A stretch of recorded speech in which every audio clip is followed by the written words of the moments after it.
Descartes, le bon sens est la chose du monde la mieux partagée. C'est par cet énoncé fracassant que Descartes ouvre le discours de la méthode pour bien conduire sa raison et chercher la vérité dans les sciences. Ce texte est le premier livre de philosophie en langue vulgaire, c'est-à-dire en français.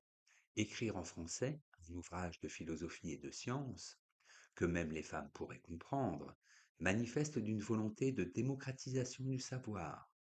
C'est vouloir que le plus grand nombre de lecteurs possible soient touchés par la véritable révolution qu'il prépare. Nous oublions souvent que le discours n'est qu'une petite préface à trois gros essais scientifiques qui intéressent les contemporains beaucoup plus que le discours. Cet ouvrage paraît en 1637, à peine 4 ans après le procès de Galilée. Galilée fut traduit devant un tribunal de l'Inquisition pour avoir confirmé l'hypothèse de Copernic, selon laquelle ce n'est pas le Soleil qui tourne autour de la Terre, mais c'est la Terre qui tourne autour du Soleil et sur elle-même. Or, cette révolution scientifique, qui signe une révolution dans la façon de voir le monde, est d'y redéfinir la place de l'homme. Descartes en est partie prenante. Il pratique la physique comme Galilée et aboutit à des thèses aussi dangereuses. Les résultats scientifiques et philosophiques auxquels il est parvenu, Descartes veut les livrer au public, en français. Le bon sens est synonyme de raison. Cela veut dire que la raison est naturellement égale en tout homme, que chacun possède la puissance de bien juger et de distinguer le vrai d'avec le faux. Car cela signifie, après tout, que si ma mémoire ou mon imagination sont moins étendues que celles de Descartes ou d'Einstein, ils n'ont pas plus de raison que moi. Cependant, un lecteur scrupuleux du discours est assez vite désarçonné par la justification que Descartes donne de sa thèse.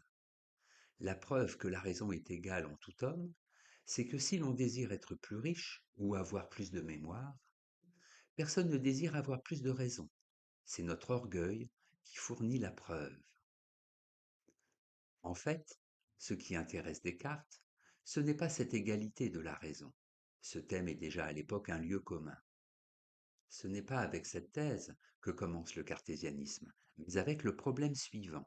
La diversité de nos opinions ne vient pas de ce que les uns sont plus raisonnables que les autres. Ou encore, si la raison est égale en chacun, comment se fait-il que autant de têtes, autant d'avis, que certains se trompent et d'autres pas? La vraie question est là. La véritable thèse de Descartes suit. Ce n'est pas assez d'avoir l'esprit bon, mais le principal est de l'appliquer bien. L'essentiel réside donc dans la méthode.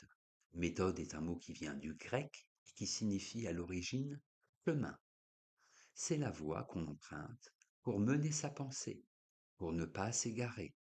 Si tous les hommes ont une raison égale, savent également marcher, il semble clair à Descartes que certains s'égarent, se perdent, dissipent leur force. Il y a une sorte d'obsession cartésienne à ne pas se perdre. Pour un savant, un philosophe, qui comme lui sort des sentiers battus et balisés par la tradition, rien ne saurait être plus important que de ne pas s'égarer dans des terres inconnues encore à découvrir. Ainsi trouve-t-on chez Descartes une magnifique définition de la méthode. Par méthode, j'entends des règles certaines et faciles, grâce auxquelles tous ceux qui les observent exactement ne supposeront jamais vrai ce qui est faux, et parviendront, sans se fatiguer en efforts inutiles, mais en accroissant progressivement leur science, à la connaissance vraie de tout ce qu'ils peuvent atteindre. Règle pour la direction de l'esprit. La méthode garantit donc la certitude, l'élimination de l'erreur, la facilité et l'économie d'effort, la fécondité et l'augmentation progressive des connaissances, la sagesse, en ce sens que l'homme qui s'y soumet atteindra la connaissance de tout ce que l'on peut humainement savoir. Resterait à dire pourquoi Descartes ressent le besoin de créer une méthode applicable à tous les objets de connaissance, après 23 siècles de science et de philosophie. La première partie du discours en fournit l'explication, qui se présente comme une biographie intellectuelle. Descartes y expose ce qui l'a poussé à sortir des sentiers battus. C'est une véritable crise de l'éducation, qui est le signe d'une crise de civilisation.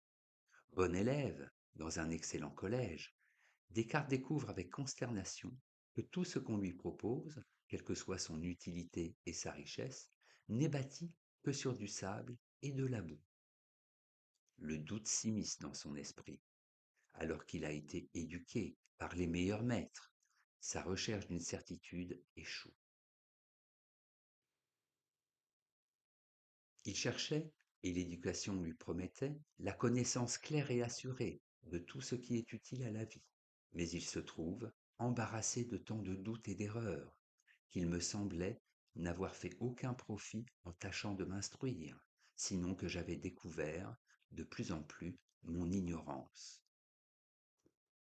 L'échec de la tradition pousse donc Descartes à trouver par lui-même et une connaissance vraie et la méthode qui y conduit.